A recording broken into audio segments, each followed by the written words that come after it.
Saudara, unjuk rasa besar-besaran terjadi di jalan-jalan kota Seoul, Korea Selatan menuntut Presiden Yoon Suk Yeol untuk mundur dari jabatannya. Hal ini menyusul pengumuman yang disampaikan oleh Presiden Korsel terkait darurat militer sehari sebelumnya.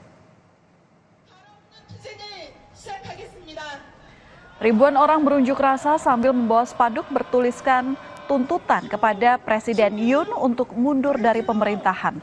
Massa bergerak menuju istana kepresidenan, sementara pihak kepolisian memasang barikade sebagai pengamanan.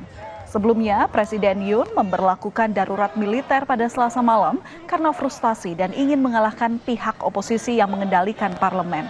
Yoon terus dikritik dan dituduh bersimpati dengan Korea Utara. Sebanyak 190 anggota parlemen kemudian menolak darurat militer yang dikeluarkan oleh Yoon. Partai-partai oposisi Korsel kemudian mengajukan mosi pemakzulan presiden atas dalih darurat militer tersebut.